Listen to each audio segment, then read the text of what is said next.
இப்படி கொண்டு வந்து போடு, அப்படி கொண்டு வந்து போடலாம் கேட்கல. என்ன நல்லா துதிப்பா, நல்லா பிரைஸ் பண்ணுப்பா. வாலிப பிள்ளைங்களுக்கு அதான் சொல்றேன். பார்த்தாவே அதுங்க மூஞ்ச பார்த்தா நம்மளுக்கு துதிக்கிற ஆவியே போயிடும் அடுத்தது. ரொம்ப கஷ்டமா இருக்கு. அப்படியே சொனங்கி, சொனங்கி, சொனங்கி அப்படியே உட்காந்துருக்கப்ப மனசு வேதனையா இருக்கு அந்த காரியம் பார்க்குறப்ப. வாலிபன்னாலே பராக்கிரமசாலிகள்னு வேதத்தில இருக்கு. கிதியோன் வந்து பயந்தாங்குழி தான்.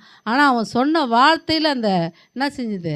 அந்த படையே ஓடிடுச்சாம். கர்த்தரின் பட்டயம் கிதியோனின் பட்டயம் கர்த்தரின் பட்டயம்னு சொன்னது அவ்வளோதான்.